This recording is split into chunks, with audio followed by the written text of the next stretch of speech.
Hello everyone, welcome to the channel take easy pharmacy. तो आज के लेक्चर में हम पढ़ने वाले हैं इंपॉर्टेंट एमसीक्यूज ऑफ बायोकेमिस्ट्री। ये पार्ट 4 रहने वाला है। तो स्टार्ट करते हैं आज का lecture. Water constitute about what percentage of body weight in adult. मतलब वाटर का कितना परसेंटेज होता है एक बॉडी वेट का किसी अडल्ट में? 20%, 40%, 60% एंड या 80%। So right answer option number C, 60%। Average adult human body में एवरेज 60% वाटर पाया जाता है। ठीक है।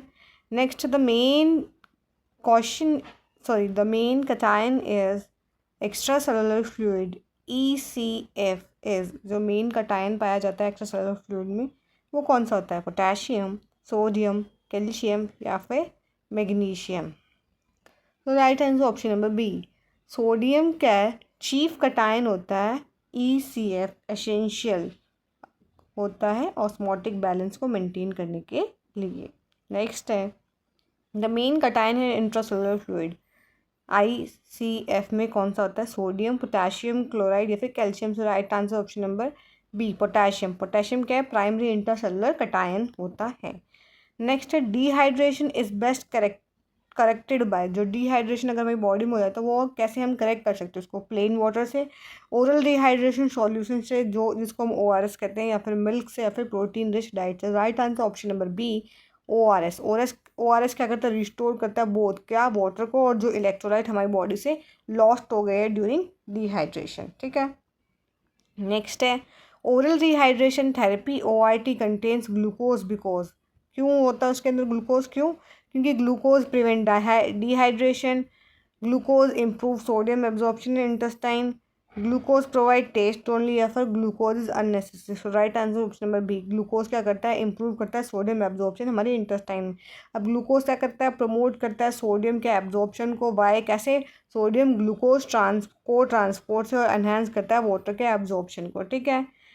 नेक्स्ट है, biotechnology is defined as A, study of biological diversity, application of living organism for industrial and medical use, study of biochemical cycle, या फिर D, clinical analysis of blood। So right answer option number B, application of living organism for industrial and medical use। अब क्या है? Biotechnology क्या है? जिसमें use करते हैं हम लिविंग सिस्टम जैसे कि बैक्टीरिया, यीस्ट, एंजाइम, और इसमें अंदर मेडिसिन जैसे कि इंडस्ट्री, एग्रीकल्चर। ठीक है। नेक्स्ट है, the technique of producing multiple copies of DNA is called. अगर जब हम DNA की मल्टीपल कॉपीज बनाते हैं उस टेक्निक को क्या नाम देते हैं? A, transcription, B, translation, C, polymerase chain reaction, या फिर D, transformation. So right answer option number C, PCR क्या करता है? एम्पलीफाई करता है DNA सीक्वेंस इन विट्रो। ठीक है। नेक्स्ट है, recombinant insulin is produce by. Recombinant insulin जो भी प्रोड्यूस होता है वो कैसे प्रोड्यूस किया जाता है?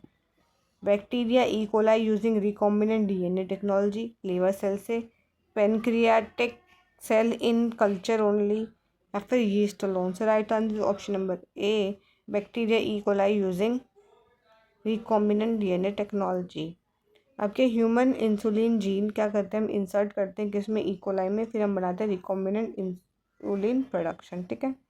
नेक्स्ट है, विच waste product is measured to assess kidney function? A, bilirubin, C, creatinine, C, cholesterol, या फिर D, glucose. Right answer option number B, creatinine. Serum creatinine क्या सेंसिटिव मार्कर होता है किसी भी रीनल फंक्शन को चेक करने के लिए। नेक्स्ट है, एलिवेटेड ब्लड यूरिया इंडिकेट। अगर हमारी बॉडी के अंदर ब्लड यूरिया बढ़ जाता है तो वो क्या इंडिकेट करता है? नॉर्मल डाइजेशन हो रहा है, रीनल डिसफंक्शन हो गया, विटामिन डिफिशियंसी हो गई, या फिर अनीमिया हो गया। Right answer is option number B. अब क्या यूरिया क्या करता है? अक्यूमुलेट हो जाता है हमारी बॉडी में। ठीक है। मतलब यूरिया क्या अक्यूमुलेट हो जाएगा हमारे ब्लड में जब हमारी किडनी एक्सक्रीट नहीं करेगी सही से किसको? यूरिया को। तो ये ऐसा होता क्यों है? जब यूरिया साइकिल जब सही से काम नहीं करता, यूरिया साइकिल में क्या होता है? जब भी अमोनिया होता है वो कन्वर्ट किया जाता है यूरिया में, और फिर उस यूरिया को हमारी बॉडी से एक्सक्रीट आउट कर दिया जाता है। तो अगर वो सही से नहीं होगा वो प्रोसेस, तो उसकी वजह से क्या होगा? जो हमारी बॉडी के अंदर यूरिया का लेवल क्या होगा? इंक्रीज हो जाएगा। ठीक है। नेक्स्ट MCQ है, which test is routinely use to assess liver function. इसमें से कौन सा ऐसा टेस्ट है जो कि लीवर फंक्शन के टेस्ट के लिए हम करा सकते हैं डेली बेसिस पे? ठीक है। सीरम बिलिरुबिन या and SGT, SGPT, creatinine clearance, lipid profile या फिर HB1AC। So right answer option number A, serum bilirubin and SGPT। अब क्या लिवर फंक्शन टेस्ट इंक्लूड करता है ALT, AST, ALP और बिलिरुबिन लेवल को, ठीक है। नेक्स्ट है jaundice is usually detected by measuring. अगर हमारी बॉडी में जॉन्डिस हो गया तो वो हमें कैसे पता चलेगा, हम क्या मेजर करेंगे, serum creatinine, serum bilirubin, serum cholesterol या फिर डी ब्लड ग्लूकोज। तो right answer option number B, serum bilirubin. अगर हमारी बॉडी में हाई बिलिरुबिन पाया जाएगा वो इंडिकेट करेगा कि हमें जॉन्डिस है और हमें लिवर डिसीज़ है, ठीक है। नेक्स्ट है lipid profile test usually measure. अब हमें लिपिड प्रोफाइल का टेस्ट कराया है तो वो यूजुअली क्या बताएगा, glucose, protein, urea, total cholesterol, HDL, LDL, triglyceride, high density lipoprotein और लो डेंसिटी लिपोप्रोटीन, इनकी फुल फॉर्म है। यूरिक एसिड, क्रेटिनिन या फिर डी इलेक्ट्रोलाइट। तो right answer option number B, वो हमें बताएगा कि हमारी बॉडी में टोटल कोलेस्ट्रॉल कितना है, ठीक है। HDL को हम गुड कोलेस्ट्रॉल कहते हैं और LDL को हम बैड कोलेस्ट्रॉल भी कहते हैं, ठीक है। अब है लिपिड प्रोफाइल क्या करेगा, हेल्प करेगा हमें एसेस कि हमें कार्डियोवास्कुलर रिस्क तो नहीं है। अगर हमारी बॉडी में कोलेस्ट्रॉल का लेवल ज़्यादा होगा तो वो हमारी बॉडी में क्या होगा, जमा होना शुरू हो जाएगा आर्टरीज और वेन में, जिसकी वजह से हमें हार्ट अटैक का रिस्क बढ़ सकता है, ठीक है। नेक्स्ट है pathology of blood and urine के कुछ MCQs है। लिम्फोसाइट्स मेनली फंक्शन इन, जो लिम्फोसाइट का मेनली फंक्शन क्या है, A oxygen transport, B immunity, C blood clotting या फिर D फैट ट्रांसपोर्ट। तो right answer option number B immunity. अब क्या लिम्फोसाइट्स में दो टाइप के सेल्स होते हैं, बीटा सेल्स और T सेल्स, और ये क्या करते हैं, सेंट्रल टू इम्यून रिस्पॉन्स, ये इम्यून रिस्पॉन्स में हेल्प करते हैं, ठीक है। B सेल्स जो मेजरली काम करते हैं और T सेल्स उनकी हेल्प करते हैं, उनको T हेल्पर सेल्स भी नाम दिया जाता है, ठीक है। नेक्स्ट है platelets are mainly involved in. Platelets का मेन फंक्शन क्या है, A oxygen transport, B blood clotting, C immunity या फिर D metabolism. So right answer option number B blood clotting. अब क्या प्लेटलेट क्या करेगी, इनिशिएट करेगी क्लोट के फॉर्मेशन को और स्टॉप कराएगी ब्लीडिंग को, ठीक है। नेक्स्ट है abnormal increase in erythrocytes card. अगर हमारी बॉडी के अंदर ब्लड सेल्स का एबनॉर्मल इंक्रीज हो जाता है तो उस डिसीज़ को हम क्या नाम देंगे, अनीमिया, पॉलीसीथीमिया, ल्यूकोपीनिया या फिर thrombocytopenia. So right answer option number B polycythemia. इसमें क्या होता है, एबनॉर्मली हाई RBC काउंट हो जाता है। हमारी बॉडी में कोई चीज़ कम हो तो भी दिक्कत है, कोई चीज़ ज़्यादा हो तो भी दिक्कत है। तो हमारी बॉडी में कोई भी चीज़ अगर प्रेजेंट है तो वो क्या प्रॉपर अमाउंट में, प्रॉपर रेशियो में प्रेजेंट होनी ज़रूरी है, ठीक है। अति भी ज़रूरी है, कम भी ज़रूरी है, ठीक है। नेक्स्ट MCQ है sickle cell anaemia is due to. जो हमारी बॉडी में सिकल सेल अनीमिया हुआ है वो किसकी वजह से हुआ है, आयरन डिफिशियंसी की वजह से, जेनेटिक म्यूटेशन इन हीमोग्लोबिन की वजह से। जब भी हमारा जेनेटिक लेवल पे हमारे हीमोग्लोबिन में म्यूटेशन हो गई जिसकी वजह से हमें ये डिसीज़ हुई, विटामिन B12 की डिफिशियंसी की वजह से या फिर प्रोटीन डिफिशियंसी की वजह से। Right answer option number B genetic mutation in haemoglobin, ठीक है। अब क्या म्यूटेशन हो जाती है इसके अंदर बीटा ग्लोबुलिन जीन के अंदर, जिसकी वजह से सिकल सेल शेप्ड जो भी हमारा साइज़ होता है, सॉरी शेप होता है RBC का, वो चेंज होके हमारे जो नॉर्मल हमारा RBC का स्ट्रक्चर सर्कुलर होता है, ठीक है, वो हो जाता है सिकल सेल की शेप में, जिसकी वजह से वो क्या होता है, प्रॉपर अमाउंट में ऑक्सीजन को क्या नहीं कर पाता, कैरी नहीं कर पाता, जिसकी वजह से उन्हें क्या होता है, सांस लेने में भी दिक्कत होती है, ठीक है। नेक्स्ट MCQ है protein in urine is called.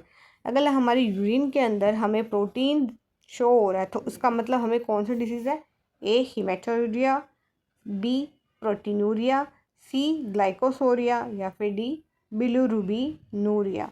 So right answer option number B proteinuria. Proteinuria indicate कराएगी हमारी किडनी डैमेज के बारे में। इसमें कुछ और टर्म्स भी है जैसे कि हीमेटोरिया, तो इसका मतलब है अगर हमारी यूरिन के अंदर ब्लड के ट्रेसिस है तो वह है हीमेटोरिया। ग्लाइकोसूरिया का मतलब है अगर हमारे ब्लड के अंदर ग्लूकोज शो हो तो वह है ग्लाइकोसूरिया। और बिलिरुबिनूरिया का मतलब है अगर हमारे यूरिन के अंदर बिलिरुबिन शो हो, बिलिरुबिन अगर हमारे यूरिन के अंदर एक्सक्रीट आउट हो रहा है तो उसका मतलब है बिलिरुबिनूरिया, ठीक है। ये कुछ डिसीजेज होती है यूरिन की, ठीक है। अगर हमारी बॉडी के अंदर यूरिन में से ये सब एक्सक्रीट आउट हो रहे हैं तो ये डिजीज़ हमें हो सकती है, ठीक है। नेक्स्ट है ग्लूकोज इन यूरिन इंडिकेट, अगर हमारी बॉडी के अंदर जो यूरिन है उसके अंदर ग्लूकोज है तो वो क्या बताएगा, hypertension, B diabetes mellitus, C liver disease या फिर डी डिहाइड्रेशन।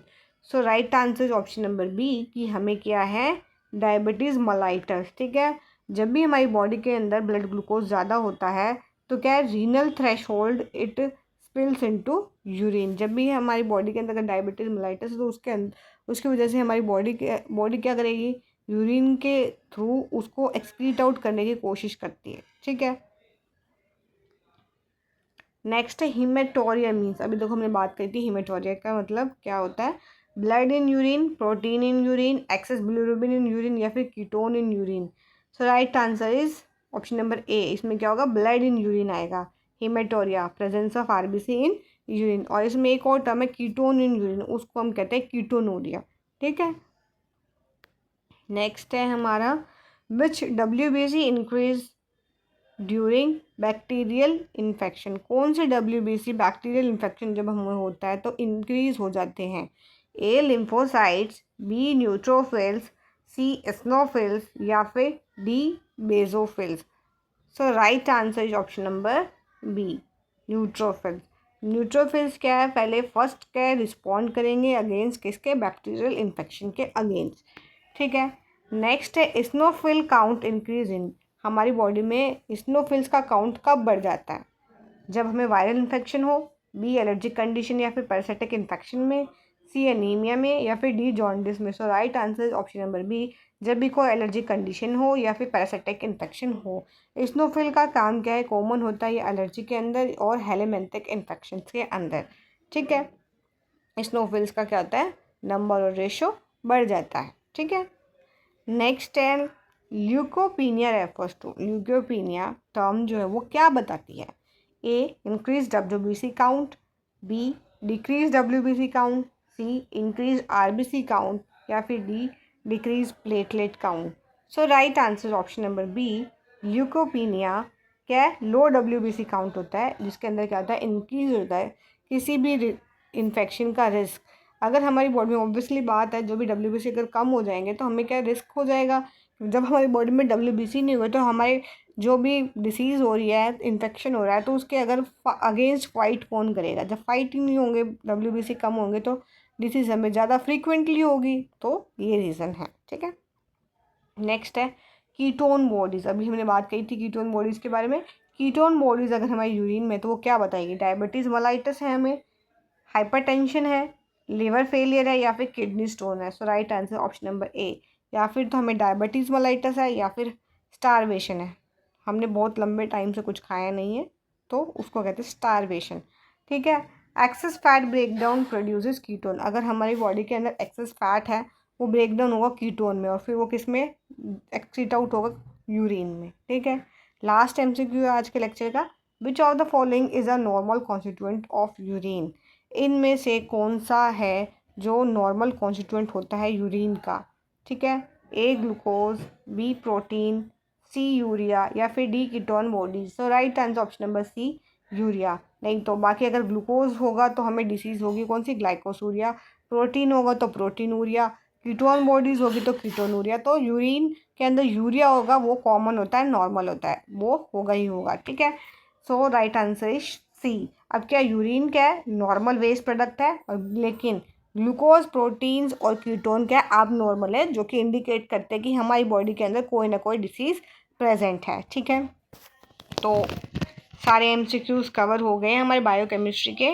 नेक्स्ट लेक्चर में हम किसी और सब्जेक्ट के MCQs को कवर करेंगे। आई होप आपको आज का लेक्चर समझ में आया होगा, और अगर आपको किसी भी टॉपिक पे वीडियोस चाहिए, कोई टॉपिक आपको चाहिए तो प्लीज़ आप ज़रूर से कमेंट सेक्शन में कमेंट ज़रूर से करें, एंड वीडियो अच्छी लगे तो प्लीज़ लाइक शेयर सब्सक्राइब ज़रूर से करें, एंड थैंक्स फॉर वॉचिंग।